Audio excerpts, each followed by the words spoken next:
취지가 그렇다고 말했는데 여기서 어떻게 생각하시는지.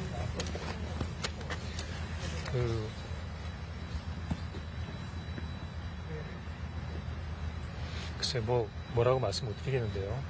네, 지금 상황이 굉장히 여러 가지 부분이고 관계자들이 많다 보니까 다 나름대로 입장에 따라서 자기 얘기들 하는 거겠죠. 저도 어쩌면 제3자가 보기에 혹시 네 말이 맞나? 라고 하는 부분에 있어 의심이 있을 수 있는 부분인 것 같은데 일단 맥락 없이 저는 제가 듣고 개혁하는 부분에 대해서 그냥 설명했고 말씀드렸을 뿐입니다. 또 하나는 대부분 원장하고 차장하고 보고의 책임 소재를 미룬다거나 오늘처럼 이런 부분이 있으면 이해관계에 따라서 이야기를 나눌 수가 있는데 제가 굳이 왜 거짓말하죠? 그냥 다만 당시 상황에 있었던 부분들을 얘기한 부분인데 이번 기회를 통해서 그냥 사실을 얘기하는 것이 이렇게 힘든 거구나라는 부분을 느끼게 됩니다. 아까 여인영 사령관이 신문 때 체포 지시 관련해서 홍 차장님과 그런 대화를 한 게 상식적이지 않았을 거다 이렇게 말했는데 그 증언에 대해서 어떻게 생각하세요? 근데 그 상식적이지 않다고 얘기하는 분이 또 한 분 계시는데요. 지난번에 국조특위에서도 우리 조태용 원장님도 홍장원 시장 얘기가 상식적이지 않다고 얘기하던데 제 얘기가 상식적이지 않은가 보죠. 제가 보기엔 지금 일어나고 있는 모든 상황이 다 상식적이지 않은 상황이 아닙니까? 대통령 측 반대 신문 오늘 어떻게 보셨는지요? 그 매섭게 몰아치는 느낌이었고 피의자 조사받는 같은 느낌이 들었었는데 그래도 궁금해서 물어보시는 부분이니까 최대한 대로 답변하려고 노력했습니다.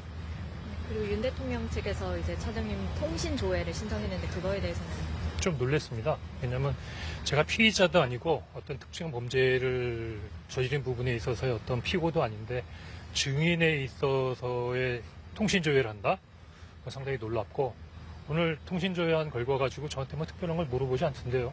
특별히 나온 게 없는 모양입니다. 왜 그렇게까지 하는지 상당히 조금 좀 과하다, 너무하다 이렇게까지 해야 되나 그런 생각이 들었습니다. 혹시 메모에 검거 요청이라고 쓴 게 부적절했다고 보시는지요? 아마 그 재판관님께서는 검거 지원 요청을 왜 검거 요청이라고 썼냐 말씀하시는데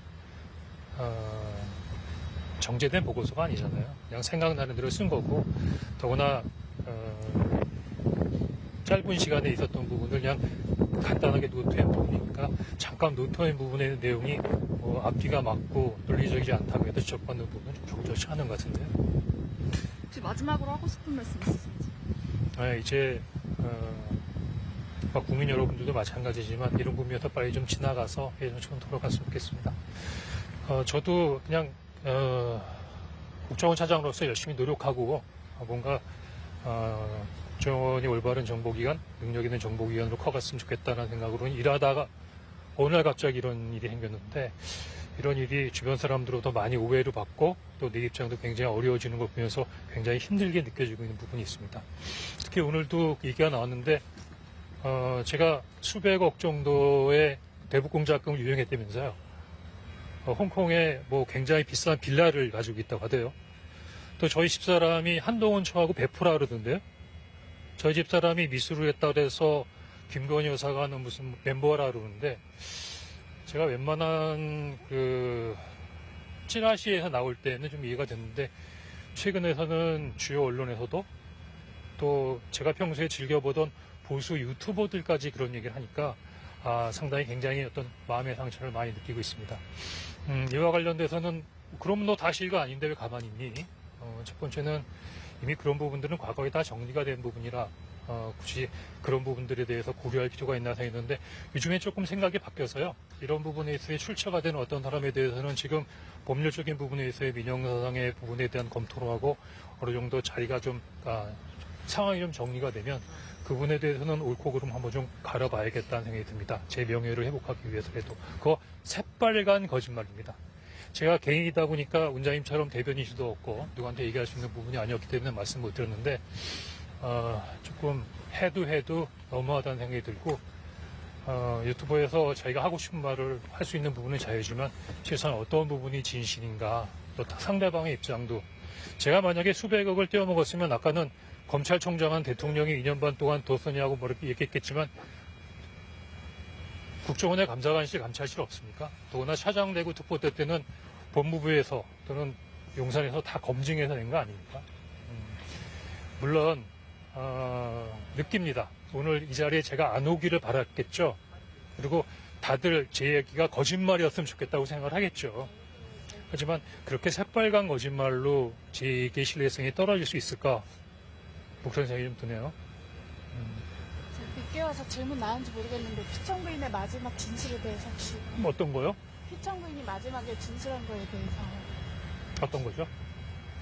저도 뭐 워낙 몇 시간 동안 막 이런저런 얘기 많이 듣다 보니까 뭐가 뭔지 잘 관련해서 모르겠어요. 약간 전후관계 그런 거 관련해서 약간 좀 반박을 하셨잖아요. 예. 그 부분 한번 말씀 주세요. 그래요. 사실 저도 뭐 나름대로 오류가 있을 거라고 생각합니다. 왜냐하면 앞뒤 정황을 원장님께서 충분히 설명해 주지 않으셨기 때문에. 근데 저는 아직도 믿을 수 없는 부분이 우크라이나 전쟁터에도 몇 번씩이나 갔다 왔고 나름대로 이렇게 열심히 해서 나름대로는 정보기관으로서 역할을 충분히 하는 부분에서 역할을 하고 있다 그러는데 원장님께서 저를 대통령님께 보고해서 경질할 만큼의 잘못을 했나? 오늘 집에 가면서 한번 곰곰이 생각해 보겠습니다. 마지막 대통령께서 이제 방첩사의 간첩 수사를 지원하라 이런 취지였다고 말씀하셨는데 대통령께서도 그날 보니까 뭐 여러 군데다 전화 많이 하셨더만요. 저는 처음으로 대통령의 전화를 받은 거잖아요. 아무래도 밑에 사람이 이분이 정말 오랜만에 전화한 부분의 내용이니까 거의 토시까지 하나 기억하지 않을까요? 제가 보기에는 대통령이 조금 말씀하시는 부분에 오류가 있는 것 같은데 굳이 대통령의 말씀이사 뭐 이런 게 저런 게 잘못됐다 그런 얘기를 하진 않았습니다. 엄청 추운데요. 아이고 다들 젊으셔서 괜찮으시구나. 그거 하나만 더 저는 집에 여쭤볼게요. 가야 되겠습니다. 하나만 더 여쭤볼게요. 그 대통령이 오늘 여기 진술하기에는 네. 그 국정원장이 지금 해외에 있다라고 하면서 그래서 이제 1차장한테 전화를 한 거다. 본인은 직접 기관장한테 전화를 하지 못하러 이제 그 1차장한테 그것도 연락을 하겠냐 이렇게 말씀하셨잖아요. 재밌는 얘기 하나 해드릴까요? 그거 조태용 원장님 얘기하는 거 똑같잖아요. 처음부터 그렇게 생각하신 걸까요?